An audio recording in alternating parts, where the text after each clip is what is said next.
welcome to the Deep Dive. Today we're tackling a topic that's, well, sensitive for many, but understanding the solutions is really key. We're looking at penile injection therapy for erectile dysfunction. Our main source is a really clear video from Dr. Ryan Flannigan. He's a urologist specializing in this area.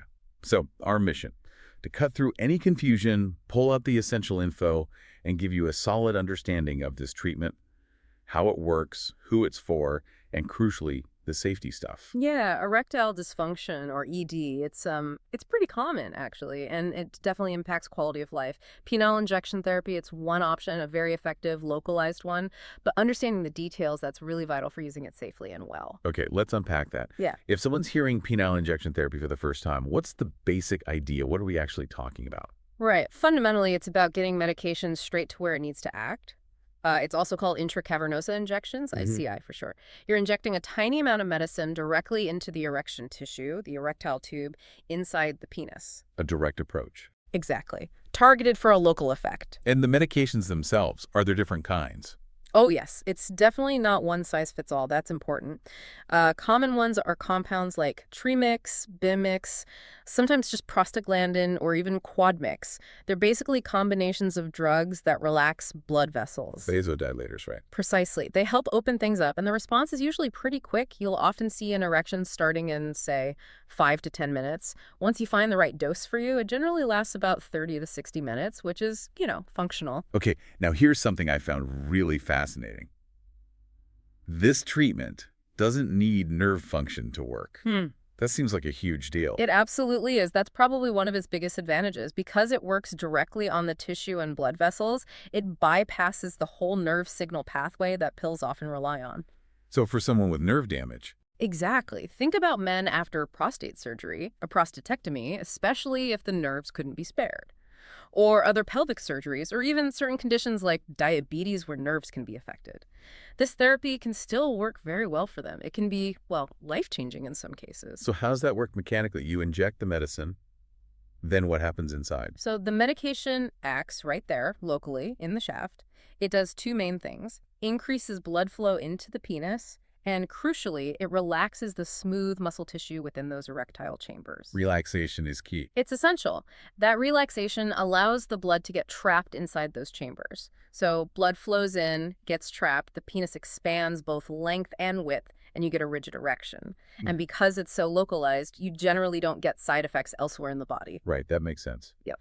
Okay, so thinking about who this is for, who's the typical candidate, and, just as vital, who should maybe steer clear? Good question. Often it's someone who's already tried other things. Maybe the oral pills, Viagra, Cialis, Levitra, those PDE5 inhibitors didn't work well enough, or maybe they cause side effects. Or perhaps they tried a vacuum device and didn't like it or didn't get the results. So it's often a second-line or even third-line therapy. You mentioned prostate cancer survivors earlier. Are there other specific groups? Yes, definitely. Prostate cancer survivors are a big one, especially if nerves were affected. Also, survivors of other pelvic cancers. And it's sometimes used for something called penile rehabilitation. Penile rehabilitation. Yeah, the idea there is after surgery or certain treatments, using injections regularly can help keep the erectile tissue healthy by promoting blood flow and oxygenation, even if spontaneous erections aren't happening yet. It sort of maintains the tissue health. Interesting. Okay, now, the flip side, contraindications. Yeah. Who might not be a good fit? Well, the main things are practical and safety related. If someone has significant issues with dexterity, trouble with fine motor skills in their hands or fingers, doing the injection safely and accurately could be a real challenge. Right, you need to handle the syringe precisely. Exactly. Also, anyone with a significant bleeding disorder needs careful consideration. There's always a small risk of bleeding at the injection site, so that needs to be discussed thoroughly with their doctor. Okay, let's pivot to the practical side. This isn't like taking a pill. There's a learning curve, preparation. What does that look like? Absolutely. This needs proper teaching. You don't just get a prescription and figure it out. Usually, a urologist or a sexual health clinician, maybe a nurse specialist, will provide detailed, hands-on instruction. That's crucial. So what supplies would someone need to have ready at home? Right, so you'd have the medication itself that's often kept refrigerated, but you take it out a bit before injecting. You need the syringe with the correct needle, alcohol swabs for cleaning, and really importantly, a sharps disposal container for the used needles. Pharmacies usually provide those. And information too, I assume. Oh, definitely. You get an information package. This is vital. It includes your specific dosing chart, how to start, how to adjust if needed, detailed steps for the injection, safety points, and, critically, what to do if an erection lasts too long. You should also have Sudafed pills on hand, just in case, for that prolonged erection scenario. Practically setting up. Yeah, just having a clean, flat surface helps a lot. A nightstand, bathroom counter, somewhere to lay everything out neatly. The whole process is generally taught in 3 clear steps. Prepare the meds, prepare the site, deliver the injection. Let's walk through the principles of those steps. Not a full how-to, obviously that's for the doctor, but what's the essence of preparing the medication safely? Right. Principles and safety first. Hand washing is step 0, really. Yeah. Clean environment. Then cleaning the rubber stopper on the medication vial with an alcohol swab that's key to prevent contamination. And the syringe itself. Understanding the syringe is critical. Knowing the units, usually 0 to 100, seeing the little hash marks, often 2 units each, and how the top of the plunger lines up with the number for your dose, like maybe starting at 5 units. Then drawing it up. The technique involves pulling back the plunger to draw in a little air first. You take the cap off the needle, stick it into the vial's rubber top, and inject that air in. That prevents a vacuum, makes it easier to draw the liquid out. Okay. Then you flip the vial upside down. The advice often is to push any drawn-up medicine and air back into the vial first. This helps get rid of tiny air bubbles, then pull back slightly more than your dose, and finally, carefully push the plunger forward to the exact dose mark, checking again for bubbles. Precision is key. And handling the needle afterwards. Super important. Safe recapping, if you recap at all. Some recommend immediate disposal. One technique is resting the cap on the table and guiding the needle in. The absolute rule is, if that needle touches anything else, the outside of the cap, your finger, the table, it's considered contaminated. You discard it in the sharps container and start over with a fresh needle and syringe. No shortcuts on sterility. Got it. Sterility and precision. Now, step 2. Preparing the injection site on the penis. What are the core guidelines there? The absolute #1 rule is knowing where not to inject. Avoid the top midline, that's where major nerves and blood vessels run, and avoid the bottom midline, that's where the urethra, the P channel is. You don't want to hit those. So where do you inject? The safe zones are on the sides of the shaft. Imagine a clock face looking down. Somewhere between 2 and 3 o'clock on the right side, or between 9 and 11 o'clock on the left side, usually around the middle of the shaft, not too close to the base or the head. And the technique? You use your non-dominant hand to gently grasp the head of the penis and pull it slightly away from your body, making the skin taut. Then take an alcohol swab with your dominant hand and clean that entire side of the shaft where you plan to inject. If uncircumcised, you'd retract the foreskin first, then grasp the head and clean. Okay, site prepped. Then step 3, delivering the injection.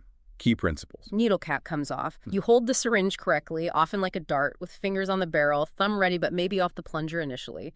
With the penis still held taut by your other hand, you insert the entire needle straight into the side, into that target zone, with one quick, deliberate motion. All the way in? Yes, the full needle length. This ensures the medication gets deep into the erectile tissue, the corpus cavernosum. Once it's fully in, you reposition your finger onto the plunger, double-check the needle hasn't slipped out slightly, and then steadily inject the medication. After injecting, you smoothly withdraw the needle. Set the syringe down safely, maybe on the table for a moment. Then immediately apply firm pressure to the injection spot with your finger or thumb for about 1 to 2 minutes. This minimizes any bruising or bleeding. And finally, that used needle goes straight into the sharps container. Done. It sounds very methodical. It is. And while, like you said, it might sound daunting, patients usually find that with the proper training and a bit of practice, it becomes quite manageable. The routine and the positive results often outweigh the initial apprehension. Right, so let's talk about those results. What's the actual goal here? What kind of erection are we aiming for, and is there a time limit? The goal is simple. An erection that's rigid enough for satisfying sexual activity. It needs to be usable. But there's a really important safety aspect regarding duration. The ideal is for the rigid erection to last less than 60 minutes. Less than an hour. Why? Because erections lasting much longer than that, especially rigid ones, start to increase the risk of a condition called priapism. That's a prolonged, often painful erection, and it can be harmful. Okay, that brings us to dosing. You mentioned a dosing chart. How does that work, and what's the big warning about adjusting the dose? Right, the dosing chart is your guide. provided by your doctor. It tells you where to start and how to cautiously increase the dose if the initial one isn't quite effective enough, usually going up by very small increments. The huge warning, the absolute don't, is do not aggressively increase the dose beyond what that chart says or what your doctor advised. Trying to get a stronger or longer erection by just taking more significantly raises the risk of priapism. So priapism, let's define that clearly. You said prolonged erection. Yeah. How long is too long, and why is it actually dangerous? Medically, priapism is usually defined as an erection lasting 4 hours or more. And it's dangerous because the blood trapped in the penis isn't circulating properly. It becomes low in oxygen. This is called ischemia. Lack of oxygen. Exactly. The cells in the erectile tissue start to starve for oxygen. If this goes on for more than 4 to 6 hours, those cells can actually start to die. This can lead to scarring, fibrosis, making future erections difficult or impossible, and it can be extremely painful. It's a genuine medical emergency. That sounds serious. Okay, prevention first. Right. What are the absolute must-dos to avoid getting into that situation? Non-negotiable rules. Number 1, never take more than your prescribed dose, ever. Number 2, do not combine injection therapy with other ED meds, especially the pills like Viagra or Cialis, unless specifically instructed by your specialist, which is rare. The combination can be dangerous. Limit injections to no more than 3 times a week. And critically, never inject more than once in a 24-hour period. If an injection doesn't work, you absolutely cannot just do another one right away. You have to wait a full 24 hours before trying again. Crystal clear. But okay, let's say, despite following the rules, someone finds their erection isn't going away. What's the step-by-step plan then? This is the emergency action plan, and knowing it is crucial. So, clock starts from the injection. If after 1 hour the erection is still fully rigid, the advice is usually to try and achieve climax if possible. Gentle physical activity like walking up and down stairs or a cold shower might also help sometimes. Okay, 1 hour mark actions. What if it's still there after 2 hours? After 2 hours, if it's still rigid, the standard recommendation is to take Sudafed, specifically 4 tablets of the 30 milligrams pseudoephedrine for a total dose of 120 milligrams. Now, the huge caveat here, you must clear this with your prescribing doctor beforehand. Yep. Make sure Sudafed is safe for you, that you don't have high blood pressure or heart issues or anything else that would make it risky. Vital check beforehand. Okay, Sudafed at 2 hours. What if that doesn't work? 3 hours in. If you reach the 3-hour mark and the erection is still fully rigid, you need to go to the nearest emergency department. Immediately. Don't wait. Time is tissue here. Go straight to the ER. What do you tell them? You tell them exactly what happened. I use penile injection therapy for ED. I injected medication name at time. It's now been over 3 hours and the erection hasn't gone down. I'm under the care of Dr. Urologist's name. Giving them that info up front helps them act quickly. What do they typically do in the ER? Usually the first step is an injection of a different medication called phenylephrine into the penis. That often counteracts the effect of the first injection and resolves the erection fairly quickly. If that doesn't work, they might need to aspirate, meaning use a needle to drain some of the trapped blood. More invasive surgical options are really quite rare, especially if you get there promptly, close to that 4-hour mark. Acting fast is key. That step-by-step plan is incredibly important. It feels like this deep dive really covered the whole journey, the why, the how, the who for, and critically, the what ifs.